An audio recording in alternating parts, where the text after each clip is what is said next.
homes in the right locations and better transportation choices. However, significant investment is going to be needed by the public to create those choices. Lastly, and probably an important one in light of the Sinclair Nexus test, well-designed transportation and land use strategies can significantly reduce GHG emissions, according to experts like the California Air Pollution Control Officers Association. Just one example, and then I'll wrap up. A compact urban development that is built near frequent transit and is affordable to lower-income households could reduce GHG emissions by as much as 65%. And I will note the key to achieving that level of reduction is the integrated nature of the transit system and the housing development. Great. Thank you. Next. Thank you. Thank you so much, Chair and members. My name is Graham Brownstein. I'm the State Policy Director with Transform, here with Julie from Housing California. Our specific proposal is a combination of equity, environment, and economic development.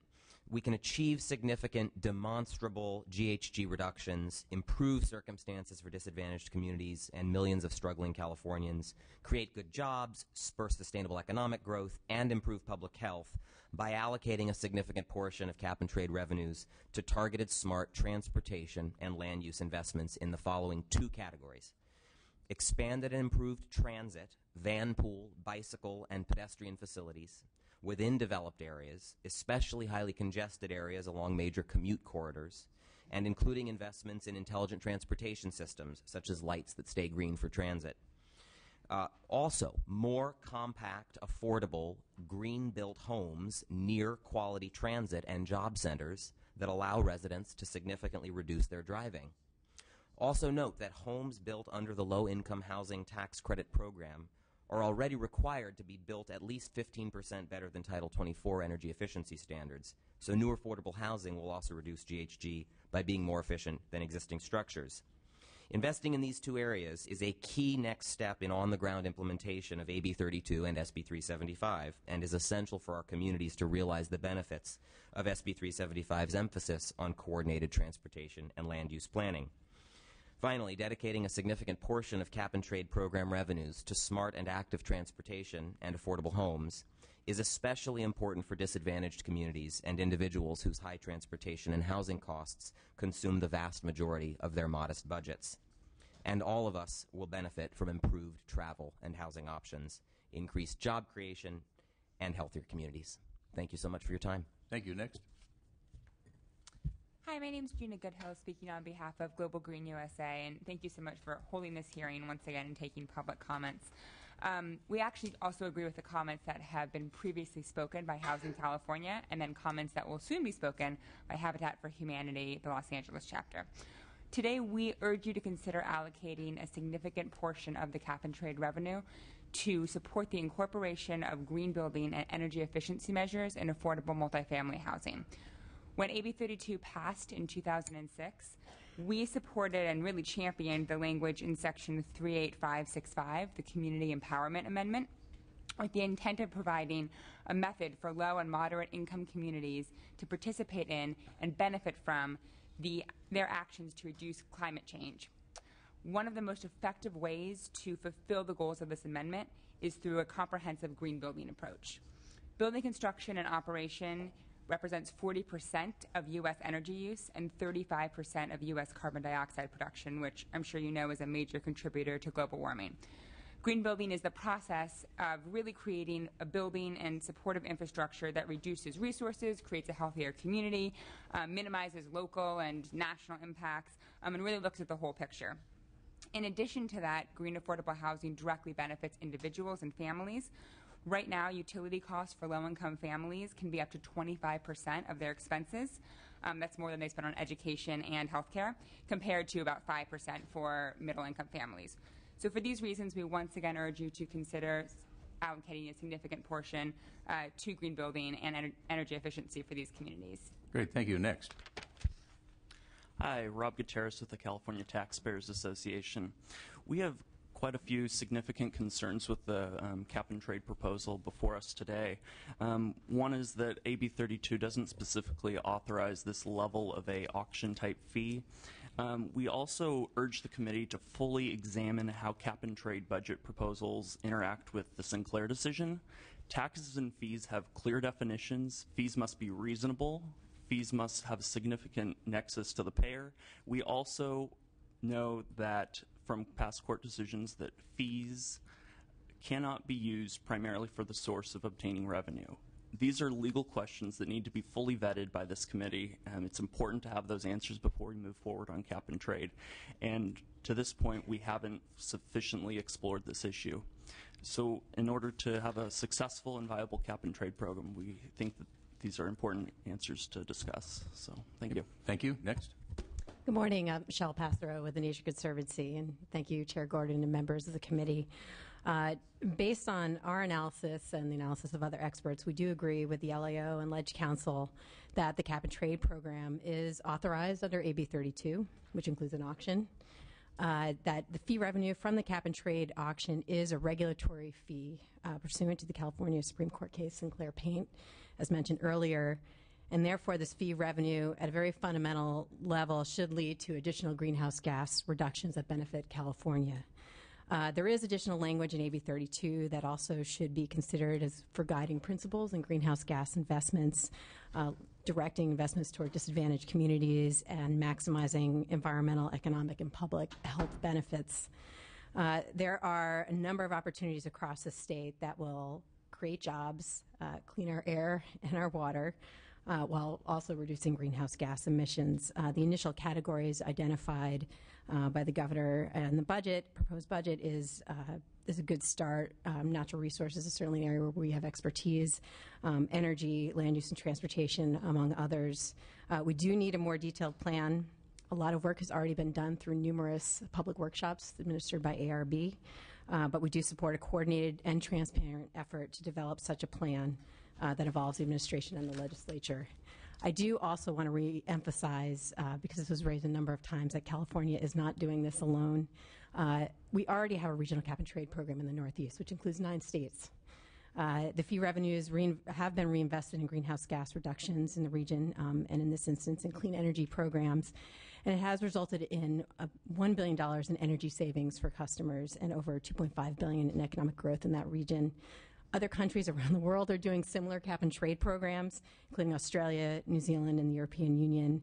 And of course, this is modeled off of a long-standing U.S. program, the Clean Air Act. Thank you very much. So we're not doing it alone. Okay, thank you. Next. My name is Ryan Young. On behalf of the Greenlighting Institute, I appreciate the opportunity here to share our perspective. AB 32, including the cap and trade program, will catalyze the creation of jobs for Californians and is designed to minimize leakage. The regulatory fee revenue from the cap and trade program should be spent consistent with AB 32 and reduce greenhouse gas emissions. Now, it's very critical to integrate the principles and processes of SB 535 into this process going forward.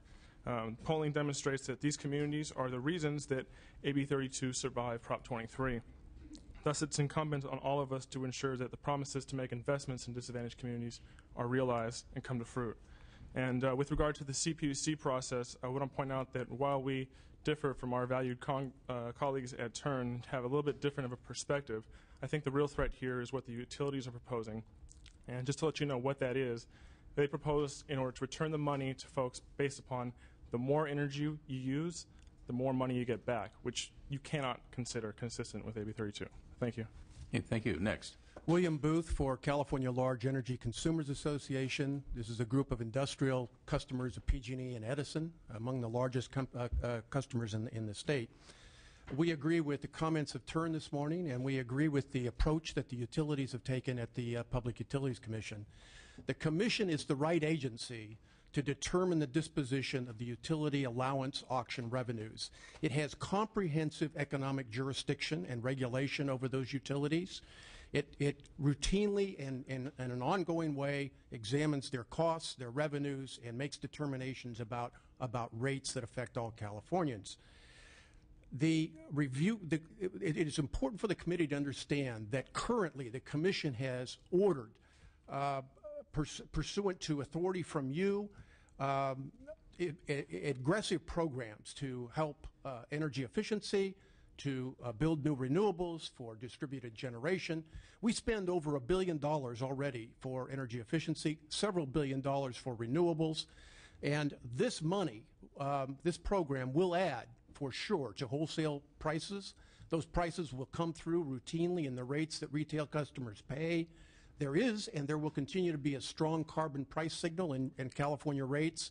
So we are advocating that in order to protect the California economy, that you allow the Commission, and hopefully they will do this fully, return these allowance revenues to customers to help offset some of those rates. Thank you. Okay, thank you. Next. Mr. Chairman, other members, Paul Yoder, on behalf of a lot of our county clients here today, Sonoma County Board of Supervisors' #1 priority this year is climate protection. They want to be able to secure the market value of their actions taken at the local level through the AB 32 distribution process.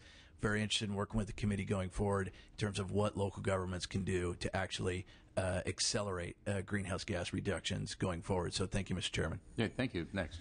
Good morning, Glenn Backus for the Green Collar Jobs campaign at the Ella Baker Center for Human Rights. We are committed to policies that clean the air, protect the planet from climate change, and create job opportunities in low-income communities that are most impacted by pollution and by poverty. We support the governor's budget and its commitment to spending only on programs that reduce greenhouse gas emissions pursuant to AB 32. We support the governor's broad outline, including investments in low-income communities, bringing green energy opportunities to low-income communities, transportation opportunities to low-income communities, green jobs in communities where the pollution is the worst, and the hunger for jobs is the greatest. In terms of process, we fully support the legislature and the governor developing an open process that includes the voices of low-income communities. We support the legislature playing the appropriate role in convening those hearings and meetings. As you plan hearings, as you plan policy and budget, we ask that you build in ongoing investments for low-income communities that suffer the most from pollution and have the highest rates of unemployment. To that end, we call your attention to Senate Bill 535 by Senator De Leon, which passed the Senate and was passed by Natural Resources, chaired by Mr. Chesborough. That language would get to those ends and help build a process that is completely inclusive. Thank you. Thank you. Next. Mr. Chair, members of the committee, Christopher Trinnell, Conservation and Strategy Group, here on behalf of Sonoma County Water Agency, Sonoma County Agricultural Preservation and Open Space District, and Placer County. First of all, we very much appreciate the committee's engagement in AB 32 revenue issues and discussions and debates, and we strongly encourage that as you continue these discussions, both within the legislature and with the administration, that you include in those discussions a strong role for local government. We believe that local government can play an extraordinarily important role in helping the state achieve its ambitious AB 32 greenhouse gas emissions reduction targets. Daily, we are at the ground level dealing with land use decisions, with energy-intensive water management decisions, and the stewardship of public lands, each having tremendous potential with the right investment to cut and mitigate California's greenhouse gas emissions. And we look forward to working with you on that. Thank you. Great. Thank you. Next. Chair members, Chris Mertens on behalf of a number of California-based clean tech and clean transportation companies. We fully support AB 32 and urge the administration and the legislature to work together on developing the expenditure plan this year. We believe that investment in some of these funds in California's clean energy economy will accelerate the growth of this industry, keep companies here, and actually attract companies to locate here and create jobs. Thanks.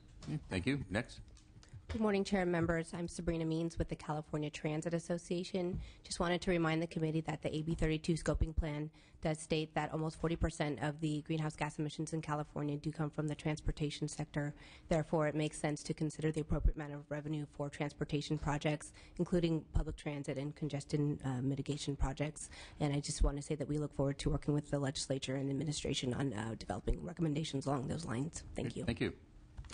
Good morning, members of the committee. My name is Mike Reynolds here on behalf of the California State NAACP, along with other members of co-sponsors of SB 535. It's been noted that AB 32 has a requirement that some of the revenues generated by the program go towards disadvantaged communities. We just want to ensure that in terms of process, that this commitment is talked about and initiated at the beginning of the initiation of the program moving forward. Thank you. Okay, thank you. Mr. Gordon and members, Mike Robeson on behalf of the Glass Packaging Institute, which is the trade association representing the 5 remaining glass bottle makers still making glass bottles in the state of California.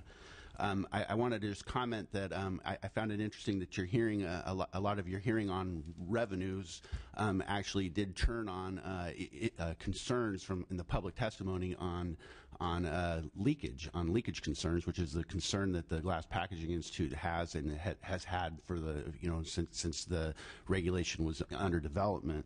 Would want to continue continue to encourage you to continue oversight CARB and with an eye on the concerns that the business community has on leakage.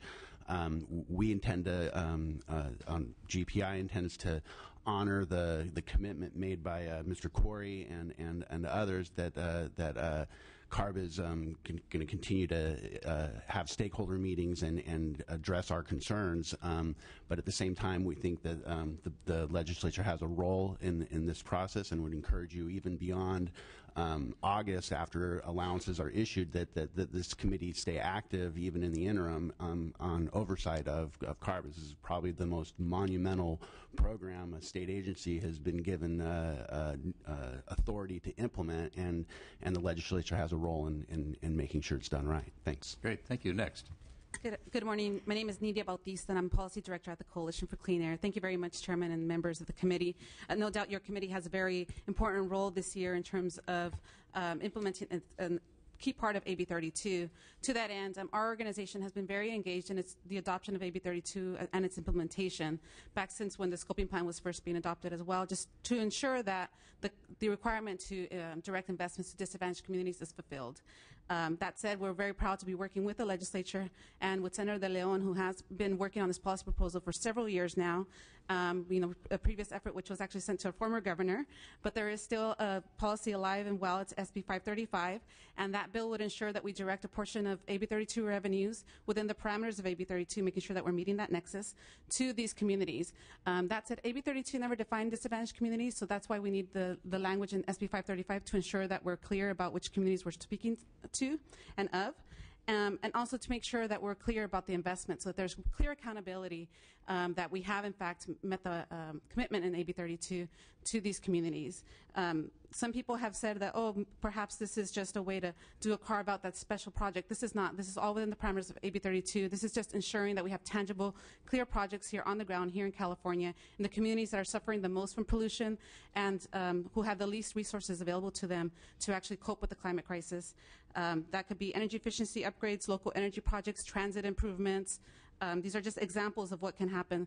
That said, we look forward to continue to work with your committee and other relevant committees and stakeholders to ensure that this policy moves forward. And we thank you very much. Great. Thank you. Next. Joe Leszewski. I'm with California Relief. We are representing nonprofit urban forestry organizations. Community-based organizations are often best situated to identify and implement GHG reduction projects in their local areas that might otherwise be overlooked by utilities or broad state programs. Investing at the local level means that GHG reduction projects can maximize benefits, serve the unique needs of their communities, create air quality improvements, jobs, and improve areas that may in ways that can help small businesses and neighborhoods thrive. Thank you. Okay, thank you. Good morning, Chair and members. Connie Galippi here on behalf of the California Urban Forest Council. I'd like to echo the comments of our partner, California Relief, and also just remind the members of our support for AB 32 and the Cap and Trade program. Urban forestry is something that can benefit local communities, reduces greenhouse gas emissions, and has a lot of additional co-benefits to communities in public health, air quality, water quality, and many other public health benefits. So we'd like to encourage you, as you continue through this process of determining how the funds are spent, to consider projects that meet the Sinclair test that also support local communities and have multiple benefits. Thank you. Okay, thank you. Holly Fermini with Platinum Advisors on behalf of Habitat for Humanity California. We have over 47 affiliates throughout the state, and I just want to echo the comments from the Housing California and our local affiliate from Los Angeles, and just remind you that any investment in these integrated projects for housing and transit developments will help us build smarter and work with our communities at building the right homes closer to high quality transit. Great, thank you. And our final Mr. Chairman, Josh Rapane on behalf of the California Refuse Recycling Council, 125 recycling and solid waste companies throughout the state. Wanted to applaud you and your committee for looking at this so early in the session. We would certainly urge you to look at a process after the legislature is adjourned, since these monies would be in that time frame as you're looking. Lastly, would urge you to look at the Harvard report that was just published in January. It answers a lot of these questions, as they've done a 20-year review working group, both Republicans and Democrats, since this whole cap and trade did start back in the Reagan administration, and it was fulfilled in the first President Bush administration on acid rain. So we'd urge you to look at those items and appreciate your diligence in this effort. So thank you. Great, thank you. That will conclude our public comment and also begin to bring this hearing to a close. This is the first hearing of this assembly year for the Budget Sub-3 Committee. We will be meeting on a weekly basis between now and May, with alternating back and forth between looking at issues on the natural resources side of our portfolio and the transportation side of our portfolio. Obviously, holding this hearing today as our first hearing, I think, was very important because there are many unanswered questions, as you can tell from the comments today, both from our witnesses as well as those who provided public comment. And so the committee looks forward to working with the administration, with CARB and the Public Utilities Commission as we further define and refine the proposals that exist in the cap and trade arena. And with that, we'll conclude today's session, and thank you all very much.